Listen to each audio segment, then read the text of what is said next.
Pagkatapos ng laban nila ni Pickle ay nagpa-CT scan si Baki sa maskuladong doktor. Saka din ito umalis. Pero nagulat si Kureha nang makita ang resulta ng brain scan ni Baki.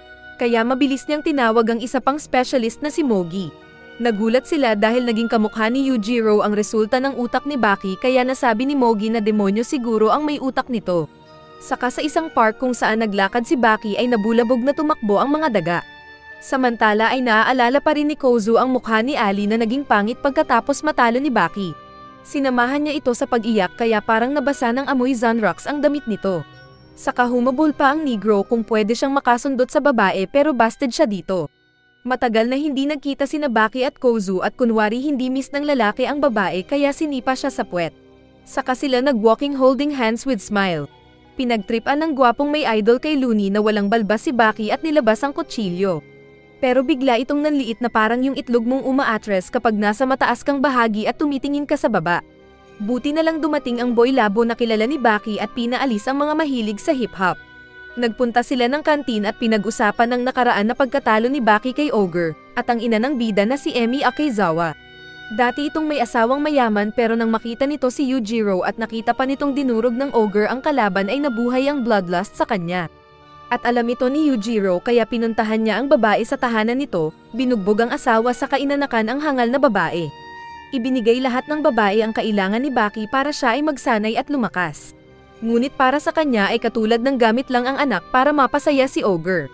Ngunit ganun din ang trata ni Yujiro sa kanya na kapag hindi naging malakas si Baki sa araw ng laban nila ay break na sila ng babae. Kaya binubugbog ng ina ang anak dahil mahina daw ito. Sa kawawang buhay ni Baki noon ay nakikita ito ni Kuriyagawa. Saka naalala pa ng bida nang matalo siya ng ama at niyakap ng mahigpit ni Yujiro ang ina at namatay ito. Sinabi ni Kuriyagawa kay Baki na magbagong buhay na lang siya at tahakin ng ibang mas makabuluhang buhay kaysa maging pinakamalakas na fighter sa pamamagitan ng paglaban kay Yujiro. Pero sinabi ng bida na nang makita nito ang ina na tumayo at harapang sinuntok si Yujiro para iligtas siya, ay napagtanto niyang mahal siya ng ina. At ito ang naging basehan niya ng pinagkukunan ng lakas sabay na papaluha. Kaya humingi ng patawad si Kuriyagawa. Pinuntahan ni Yujiro si Oliver na pinakamalakas ng Amerika. Nagsuntukan sila sa library nito at lumipad ang negro ng masmak. Nagpalakasan sila ng paglamas, pero wala pa rin kaya si Oliver na sumuko. Pinatawag ni Tokugawa ang Prime Minister at pinakitaan ng maraming pera. Saka mayroon itong nais hilingin sa politician. Pinakita ang ilan pang politician na mahilig sa pera at nagchismis sila tungkol sa pinakamalakas na tao. Nakwento ng isa na may allied treaty daw ang US at si Yujiro kaya walang sinumang mangangahas na umatake dito. Maging pag-snipe dito ay hindi rin posible dahil magiging kalaban nila ang buong mundo na kasama ni Ogre. Samantala ay nagtuturo si Stridem sa mga sundalo at malalakas na tao.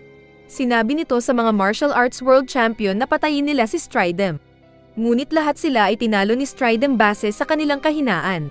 Sinabi ni Stridem na ang tunay na laban ay hindi tulad sa ring na maraming rules, kundi ay pabilisan ng pagsira sa kalaban. Nang mag-isa na lang siya ay inayos niya ang mga armor at armas na gagamitin kay Yujiro. Dahil once a year ay kailangan nilang maglaban. Naghanda siya na naghihintay, pero biglang nasa tabi niya ang pangit. Biglang lumipad ang helmet niya at nahulog na butas. Saka maging ang armor niyang bakal ay nahati. Pinagsuntok ng matanda ang kamay na sumabog kaya nasaktan itong natalo. Sa kinaroroonan ni Baki ay nag-imagine siya na lalabanan niya si Ogre. Nagsuntukan sila at biglang lumindol ang lugar. At naitapon daw si Baki na tinalo ng imaginary na Yujiro. Nag-usap sina Tokugawa at Yujiro, at sinabi ni Ogre na magpa-check up ang matanda dahil may sakit ito. Nagalit ang matanda na nag-rap, pero bigla siyang nagsuka ng dugo at natamba. Kaya umalis si Ogre at sinabi sa katulong na magtawag ng doktor. Kaya dinala ito kay Kureha. Minsan ay nagpunta si Retso sa gym ni Genichi para daw magboxing. Sinabi ng coach na kapag nagawa ni Retso na masuntok at masira ang punching bag ay siya mismo ang magiging coach nito. Kaya masayang sinira ni Retso ang bag sa isang suntok lang, kaya nagulat ang lahat. Pinakita ang parody ni Manny Pacquiao na ini-interview dahil sa zero loss nito sa laban at palaging knockout ang kalaban sa first round. Pagkaalis ng mga paparazzi ay nakita ni Manny ang nasirang punching bag. Nang tinuro ni Genichi na si Retso ang may gawa ay nais niyang makasparring si Retso. Pero tumanggi si Retso dahil kapag nagpigil siya ay matatalo siya dahil sa nasirang paa, samantalang kung magseryoso naman ay kawawa ang champion. Pero nagyabang ang champion kay Retso at pwede din daw siyang sipain. Kaya agad nagpunta ng ring si Retso at pinagsuot ng gloves. Sinabi ni Retso na ang boxing ay incomplete kung fu at matapang itong pumosisyon sa harap ng champion. Umatake si Manny ngunit mas mabilis ang right overhand na ginawa ni Retso at knockout si Manny na naging Manny Pacquiao. Halos pareho yung move nito sa pagkatalo ni Manny kay Marquez. Sinabihan ng coach si Retso na mag-training na parang boxer. Pero sumagot si Retso na bigyan daw siya ng isang boxer na kaya siyang talunin at sasayaw pa siya kung gusto nila. Kaya sinabi na lang ni Manny na panalo si Retso dahil ito ang kanyang logic. Pero sinaktan niya lahat ng boxing lovers sa buong mundo. Pinakita si Katsumi na nagsasanay ng bagong teknik nito gamit ang isang kamay, kalaban ng isang walang kasalanan na supot. Biglang dumating si Baki na nag-over the bakod at nag-usap sila saglit. Saka sa isang sipa ng bida ay napunit ang kawawang supot. Sa kakalaunan ay pinag-usapan nila si Retso na nais pasukin ang mundo ng boxing. Kaya nasabi na lang ni Baki na si Raulo ang seeking Retso. Tinawag ng naiinis na coach si Retso at pinagsuot ng gloves. Saka pinaharap sa kamukha ni Lennox Lewis na ex-military daw. Pinaglaban sila at agad na sinuntok ng malaking tao si Retso na tumilapon sa corner. Nakita ni Retso na maganda ang reach, bilis at lakas ng kalaban. Pero mahina daw ang grip nito. Kaya naglakad siya paharap at nang suntukin siya ay pinangsangga niya ang ulo, kaya nabasag ang kamao ng kalaban. Saka parang baklang lumapit si Retso, at sinampal ang shoulder panangga ng kalaban at nabali ang buto nito. Ang brutal naman ni Retso. Samantala ay kumakain sina Yujiro at Stridem nang magalit si Ogre sa sinabi ni Stridem na request ni Baki. Kaya nasira ang mga kutsara at tinidor. At galit na umalis si Yujiro. Pinakita na noong nagkakape sina Baki at Stridem ay nais daw ng bida na makasama sa pagkain ng ama at magkwentuhan sila ng walang silbing mga bagay.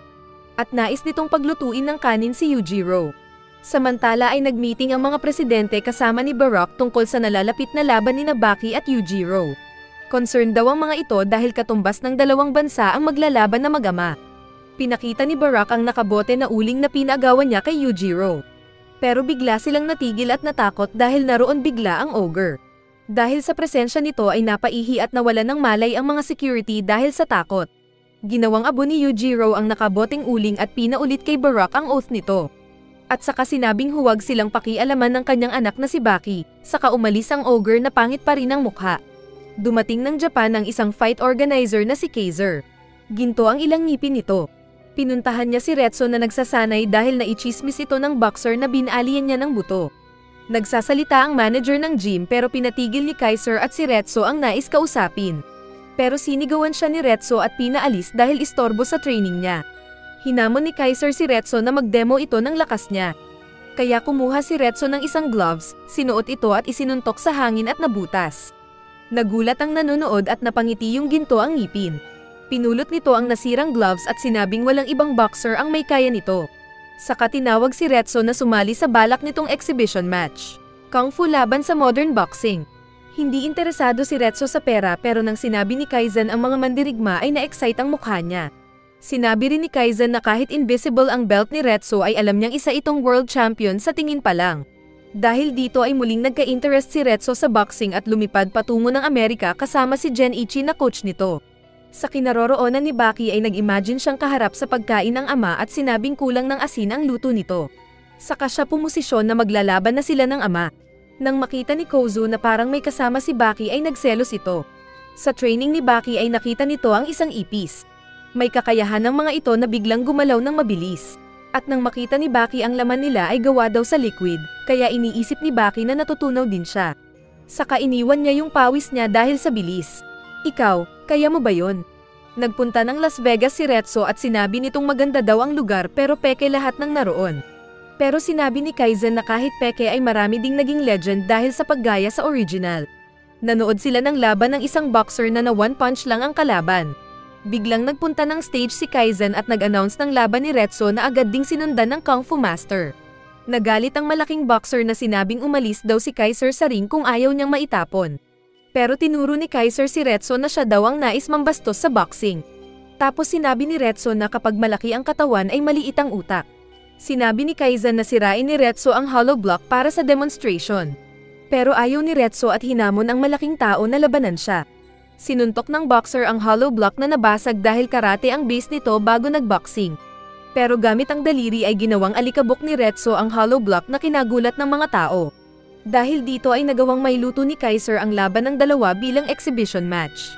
At nagkaroon pa sila ng press conference para madaming manood. Kinagabihan bago ng laban ay sinabi ni Genichi kay Retso na feeling champion na daw siya dahil lang sa dalawang practice match nito. Sinuntok ni Genichi ang mukha ni Retso at sinabing dati siyang boxer bago nag-retire. Nais nitong umatras si Retso sa match para hindi patayin ng former world champ at iwan na nila ang businessman na Kaiser. Ngunit nagulat si Genichi nang makitang na-dislocate ang kamay nito dahil kay Retso. Saka inayos din ito ni Retso at sinabing tuloy ang laban. Sa umpisa ng laban ay kunwari pa daw galit na galit ang boxer kay Retso. Kaya mas nasasarapan ng mga tao. Pero nang magharap na sila ay sinabi ng kalaban na tapos na ang acting. Sa simula ng laban ay mabilis na gumagalaw-galaw ang boxer. Kaya nagpunta sa gilid si Retso. Kaya napatanong ang referee kung sumusuko na si Retso. Pero sinabi ng bida na hindi. Nagpatuloy ang laban nila at gumamit si Retso ng no-inch punch. At knockout ang kalaban. Sa interview ay sinabi ni Retso na ang boxing ng mga Amerikano ay kulang na kulang pa kumpara sa boxing ng Kung Fu. Isa itong declaration ng paghamon sa mga boxers na labanan siya. Binigyan siya ng maraming pera ni Kaiser ngunit nainis si Retso dahil sa bastos na asal ng promoter. Kaya sinipa niya ang shades nito at inutusang iabot ang pera ng maayos sa kanya. Sa sasakyan ay wala daw ulang tea kaya nainis ulit si Retso. Habang nagtitimpla ng kape si Baki ay naramdaman niya ang presensya ng parating na ama. Kaya agad siyang naghanda ng 2 baso ng kape. Nag-serve siya sa nakaupo ng ama sa mesa. Nag-usap sila ng saglit at naubos agad ni Yujiro ang kape at sinabing hindi daw ito masarap. Saka magagalit sana at itatapon ang mesa. Ngunit sinabi ni Baki na sinungaling ito dahil naubos nga niya agad ang kape kaya ibig sabihin ay masarap ito. Inutusan naman ni Baki ang ama na timplahan siya ng kape. Kaya galit na tumayo si Yujiro at pinunit ang mesa na ginawang parang papel. Para magtimpla daw siya ng kape ay kailangan siyang pilitin ni Baki, at baka magluto din daw siya ng kanin para dito. Saka umalis ang ogre. Nanginig si Baki pero pinahabol pa sa ama na sa susunod ay huwag niyang biglain ang pagsara ng pinto. Kaya mas napangiti ang ogre na umalis. Sa dojo ay pinagpili naman ni Kureha si Tokugawa kung nais nitong mamatay o magpatuloy sa dati nitong ginagawa. At sagot ng matanda na patuloy lang daw siya. Habang naglalakad ay biglang hinahamon ni Shiba na boss ng mga motorcyclist si Baki. Sumuntok ito pero kinalabit siya ng bida kaya bumagsak. Muli siyang tumayo at umatake pero sinapak siya sa mukha.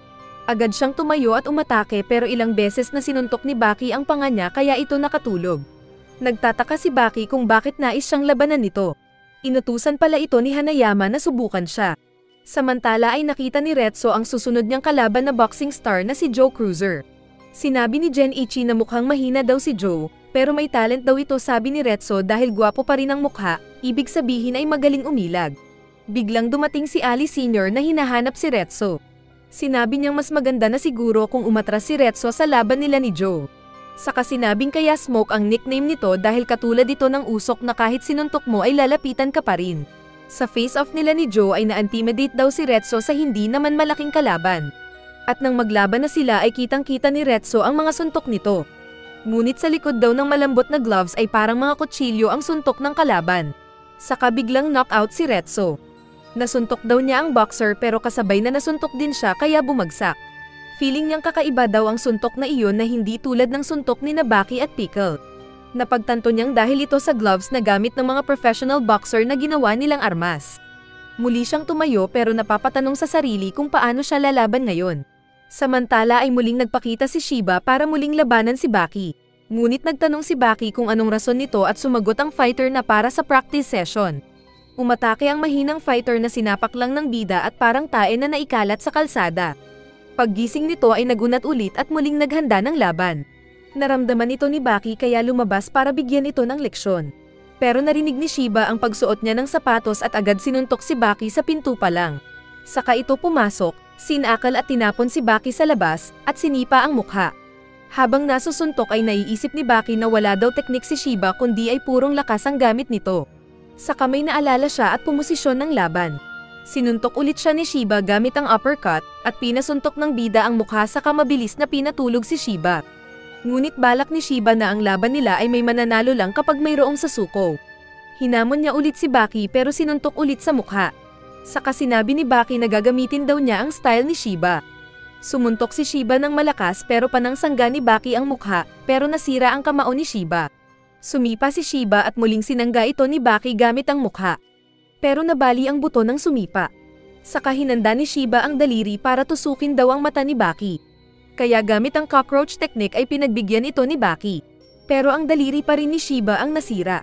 Kaya sa huli ay bumalik siya ng talunan kay Hanayama at naikwento ang pagkatalo kay Baki sa kakaibang paraan. Balik sa laban ni Retso ay patuloy ang pagkahilo niya. At nangaatake si Joe ay tumalon siya paatres. Naalala niya ang training niya dati noong kalbo pa lang siya. Nahilo din siya dati at hindi makatayo agad. At dito ay nagdemo ang kanyang sensei kung paano nasira ang tofu, na kinumpara sa utak dahil sa lakas ng impact mula sa labas. Ngunit nang umikot-ikot ang kanyang master ay nagawa ng tofu na makasurvive ng buo. Kaya ito ang ginawang teknik ni Retso para makarecover sa laban nila ni Smoke. Kaso ay agresibo din si Smoke dahil boxing lang daw ang expert niyang laban at sinundan si Retso para bugbugin. Binugbog ni Joe si Retso at nauntog-untog ang tofu sa kanyang ulo. Kaya natamba siya at banilangan ng referee. Pero naalala niya ang turo ni Kako na salubungin ang puwersa gamit ang sarili. Kaya sinuntok ni Retso ang sariling ulo at agad na tumayo. Maglalaban sana sila pero tumunog ang bell. At humingi ng advice si Retso kay Genichi. Sinabi ng coach na ibigay ni Retso ang lahat. Kaya nang sumuntok siya ay ginamit niya ang buong lakas. Sinuntok niya ng 2 beses ang kalaban na lumabas ang mouthpiece. Sa pangatlong suntok ay lumuhad si Joe. Pero muli itong tumayo at muling pinabugbog ang mukha kay Retso.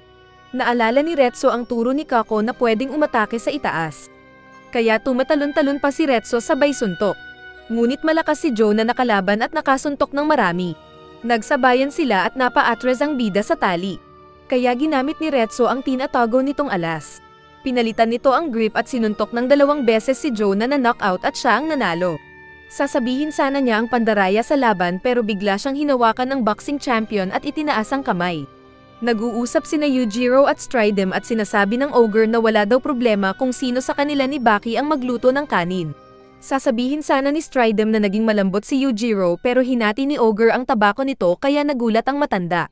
Kalaunan ay nakwento din ni Yujiro kay Doppo na na-inlove na siya kay Baki. Hindi na niya matanggal sa isip ang anak na nais niyang labanan.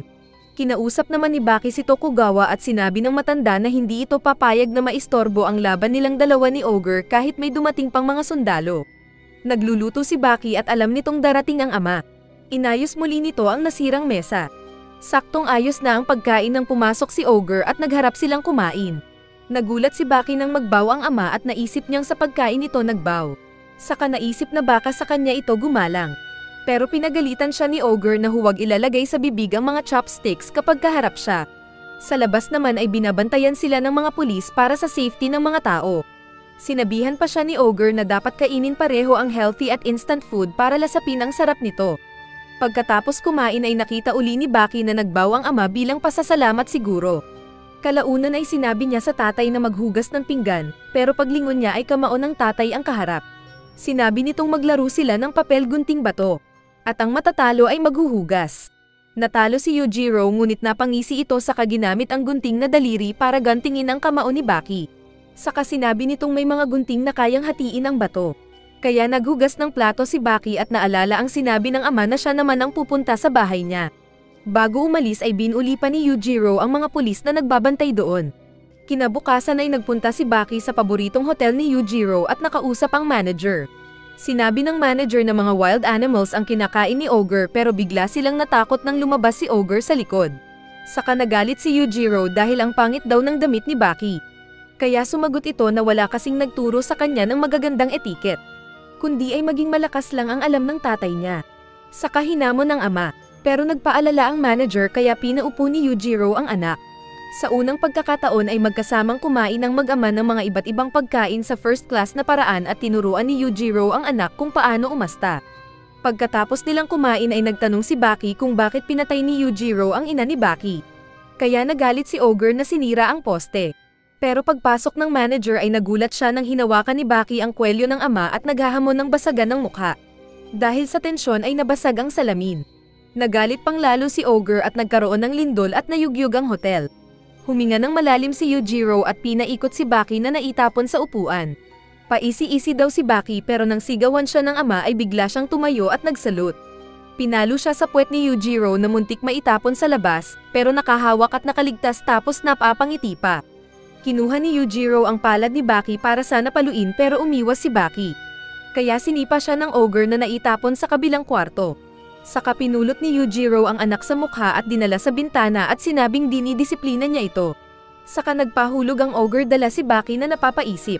Pero sinabihan siya ng ama na maghanda sa paglanding saka sila bumagsak sa isang sasakyan na tinarget ni Yujiro. Hawak pa rin ni Yujiro si Baki sa mukha saka tinapon. Sinabi nitong tapos na silang kumain at tinanggal ang damit. Nagpatulong si Baki sa pagtayo at hinawakan ni Yujiro ang kamay niya. Pero sinapak siya ni Baki sa mukha. Makokonsensya sana si Baki pero naramdaman niyang makapal na ang kalyo sa mukha ng ama at para itong bato sa tigas. Dahil sa galit ay tinapon ni Yujiro si Baki. Sinubukan siyang pigilan ng mga pulis pero tumakbo din ang mga ito dahil sa takot sa ogre. Pinulot ni Yujiro si Baki sa mukha at saka tinapon kaya ito nasaktan. Hindi nito sinagot ang tanong ng ama para magsama pa sila ng matagal. Tinapon niya ang 2 sapatos sa umilag na ogre saka nag-spinning kick. Pero pinatid siya ng ama saka binatukan sa ulo at sinipa sa tagiliran. Kaya siya naitapon at feeling niya ay bagong panganak pa lang siya na may itlog kumpara kay ogre. Dahil sa laban nila ay may tinawag ang boss ng mga pulis na dalhin doon. Sinabi ni Yujiro na papaluan niya si Baki. Susuntok sana si Baki pero sinapak ang likod nito. Kaya siya napasigaw ng sobra dahil sa sakit na nagkikisay sa lupa. Pinalo ulit siya sa legs at dahil sa sakit ay tumakbo siya palayo. Gumanti din siya gamit ng pagsampal sa likod ni ogre para masaktan din ito, pero nagulat siya nang makita ang itsura ni Yujiro. Naging ugat-ugat ang katawan nito. Nag-flex daw ito gamit ang buong katawan para ay distribute ang sakit. Sa paraang ito ay hindi niya maipapakita ang naramdamang sakit. Saka muling tumawa ang matanda at hinamon si Baki na yung itlog niya ang tirahin nito. Sabay posisyon ng open arms at open legs. Biglang dumating ang mayamang matanda at sinabing nailikas na lahat ng mga tao at pwede nang maglaban ang dalawa kahit masira pa ang mga gusali sa paligid. Sinuntok ni Baki si Yujiro ngunit natimingan ni Yujiro ang pagtigil ng suntok ni Baki at tinulak ito pabalik. Kaya siya ang naitapon. Sa kabinalaan ng anak na last chance niya ito at dapat seryosohin ang pag-atake sa kanya. Saka mas lalong pumangit ang mukha ng ama na nag-cheer para kay Baki. Kaya ginamit ni Baki ang secret technique nitong natutunan sa master na ipis. Pinalambot niya ang katawan na tulad ng tubig saka parang tren na binangga ang ama at tinulak ito palagpas sa nasirang pader. Nasiyahan si Yujiro dahil kahit nakakaapak ng bubog si Baki ay hindi nazugat ang paa nito. Nang maipit sa pader ay tumalon si Baki at nag-double kick kaya naitapon si Yujiro sa mga nag-iba na pader. Tumatawa si Yujiro na muling niyakap ni Baki para labanan. Napahanga si ogre dahil sa teknik na ginawa ni Baki sa kanya at pinuri ang teacher ng bida na hindi niya alam na ipis.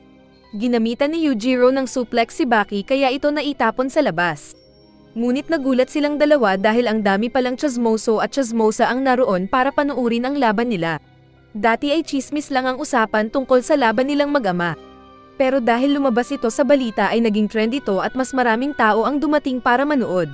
Sinabi ni Yujiro na itigil nila ang laban, pero ayaw ni Baki na agad sinipa at suntok ang ama sa mukha at paa. Pero hindi gumalaw si ogre. Kaso ay nagdugo ang lips nito sa unang pagkakataon daw. At sinabing hindi na sila pwedeng tumigil.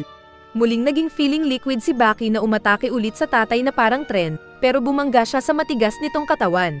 Saka sinapak ng tatay niya ang kanyang mukha at naitapon ang bida.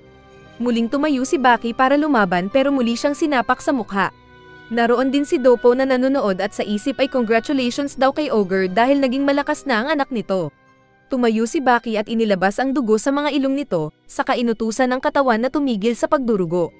Muli siyang umatake ng sipa at suntok sa mga vital parts ni Yujiro, pero palaging nasasangga ito ni ogre na para lang daw silang naglalaro. Pagkatapos ay naramdaman ni Yujiro ang mga kamay na nasaktan dahil sa pagsuntok at sipa ni Baki. Naramdaman ni Baki na nanonood sa kanila si Pickle. At nasa tuktok nga ito ng gusali gamit ang hunter eyes nito. Kaya sumayaw si Baki ng stance ng pagpapakita ng Triceratops dahil ito ang kalaban ng T-Rex. Maging si Yujiro ay nagulat din sa pinakitang ito ni Baki at anak nga daw niya ito. Maging ang mga tao daw ay nakikita ang hayop na nire-represent ni Baki. Noong bata pa daw si ogre ay pangarap na niyang labanan ang mga dinosaur at masubukan ang lakas nito. Kaya masaya niyang sinalagang Triceratops suntok ni Baki. Binangga siya ni Baki at naitulak hanggang masira ang isang sasakyan na kinagulat ng mga nanonood. Pagkatapos ay pumosisyon si Yujiro at pinakita ang iba't ibang imitation ng mga hayop. Saka siya naghubad at biglang may lumabas na reflection kay Baki at sa mga tao. At sinabi ni Yujiro na siya ang pinakamalakas sa lahat ng mga halimaw. Saka pinakita ang muscle nito. Kaso ay sinabi ni Baki na walang silbi daw ang pagpapakita kung hindi rin naman magagamit sa laban. At ituturo daw ni Baki kung bakit. Naglakad sila para maglaban at hindi na malaya ni Yujiro na na-outbalance siya paharap. Pero nagawa ulit niyang makatayo. Mabilis pala siyang sinuntok ni Baki sa panga kaya ito natamba gaya ng ginawa nito noon kay Oliver. Dahil dito ay napahanga si Yujiro kay Baki at sinabing nais niyang hawakan ang ulo ng bida. Biglang naiyak si Baki dahil naramdaman niya sa puso na ito ang nais niya sa loob ng 18 taon na nabuhay siya. Pero pinagdamot ito ng ama. Kaya hindi siya pumayag dahil alam niyang nasa gitna sila ng laban ng tatay na halimaw. Kaya sinabi ni Ogre na tuturuan niya ang anak kung ano ang lakas. Saka hinuli nito bigla si Baki na hindi makagalaw. Saka sa pilitang hinawakan ang ulo ni Baki na walang magawa kahit na pumapalag ito. Sumipa si Baki pero sinangga ni Yujiro ang mukha niya. Saka tinikman ang nosebleed ni Baki at sinabing ganito siya kalakas. Magagawa niya ang anumang gusto sa anak, pwedeng patayin o mahalin niya ito at walang magagawa si Baki. Saka tinapon si Baki na nagpaikot-ikot. Nakatayo naman si Baki pero sinipa ito ni Yujiro ng buong puwersa. Sinipa at sinuntok pa ng Ogre ang anak bilang pagtuturo kung ano ang ibig sabihin ng lakas. At nang makitang nasaktan ng anak ay sinabihan itong mahina. Tatapusin na sana nito ang laban nang biglang dumating si Pickle para makialam. Ngunit mabilis itong sinuntok ni Baki at natanggal ang pangil. Nagalit si Pickle pero muling natigilan nang makita ang galit na aura ni Baki. Naalala nito ang law of nature na hindi pwedeng makialam sa laban ng iba. Kaya nagpunta ito sa isang sulok at umupo na parang aso. Muling hinarap ni Baki ang ama at muli siyang natamba sa lupa. Saka sinubukan siyang apakan pero nakailag ang bida. Dahil talo sa lakas at bilis ay hinamon ni Baki ang ama gamit ang walang pera teknik. Pabilisan daw sila ng pagbunot ng piso sa bulsa. Ang mas mabilis magbayad ang panalo kaya siguradong talo ang barkada mong madamot dito. Katulad daw ito ng duel ng samurai. Pero biglang pinalitan ni Yujiro ang laro at mag-countdown siya ng 5 saka sila maglaban. Ginawa nga ito ng Ogre at pagsapit ng 5 ay mabilis na umupo si Baki para matanggal ang kamay sa bulsa.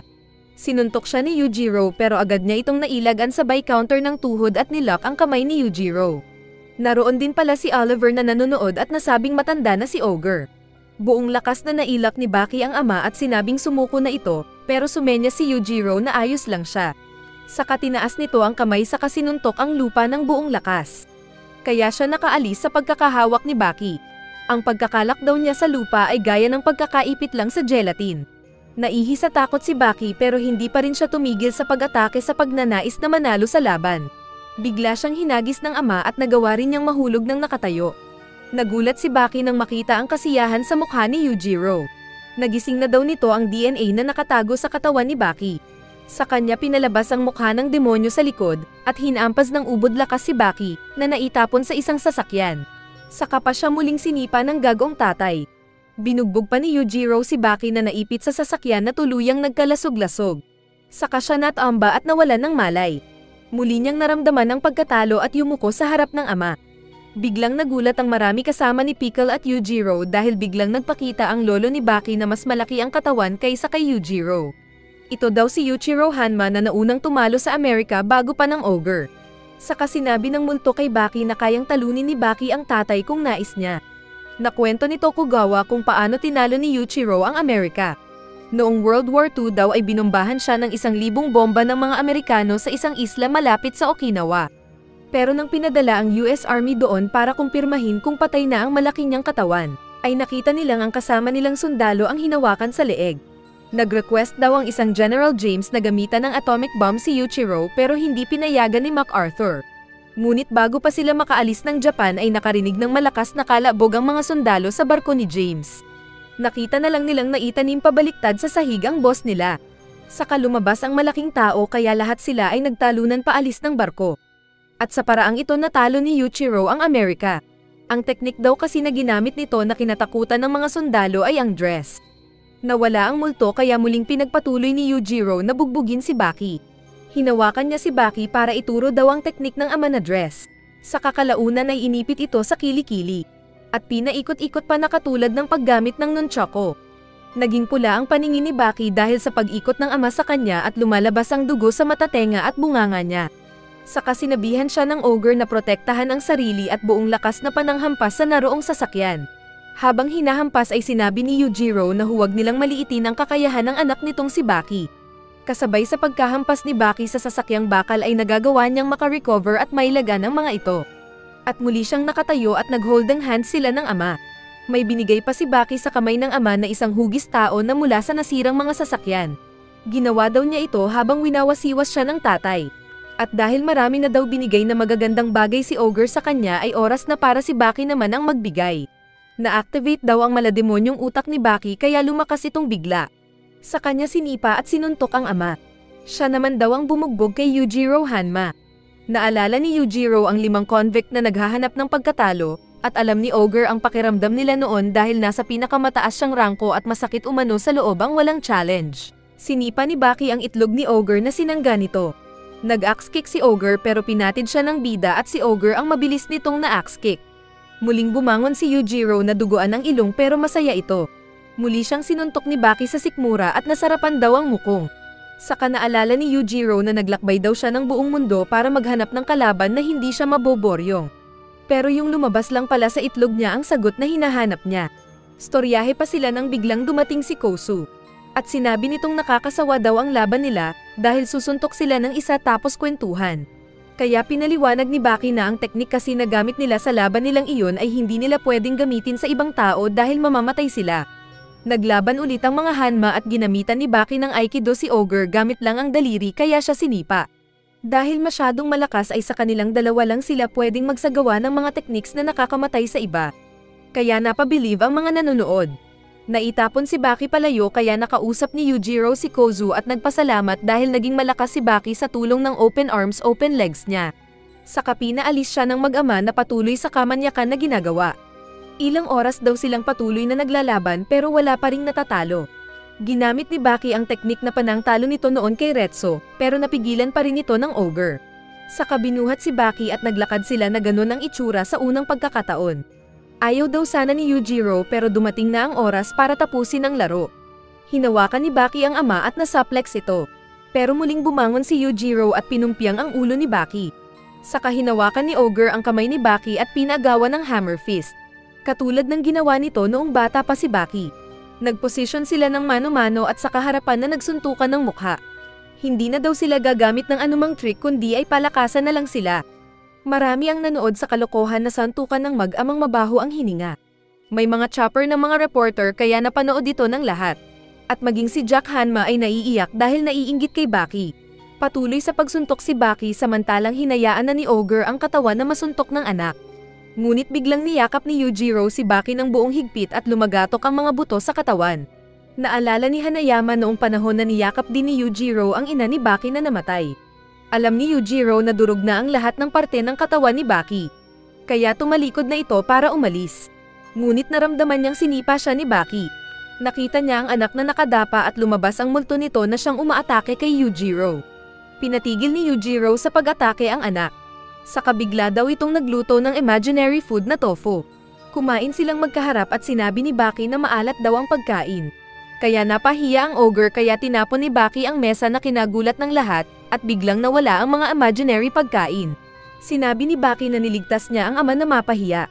Sinabi ni Ogre na ang tunay na pinakamalakas ay ang nagpupumilit ng nais nito hanggang wakas. At sa huli, dahil sa miso ay dineklara ni Yujiro na ang pinakamalakas na mandirigma ay si Baki. Ngunit hindi ito narinig ni Baki dahil nasira ang pandinig dahil sa laban, kaya yumuko ito sa ama at ibinigay dito ang panalo. Saka nag-cheer ang mga tao kasama si Tokugawa na nag-heal na daw ang sugat. At natapos ang series. Parang tayo naman ang ending nito at di ko nakita si Musashi. Ano kaya ang nangyari? Comment mo na sa baba. At paki-like naman ang ating mga video lalo na yung mga bago para naman tuloy lang tayo sa recaps dito.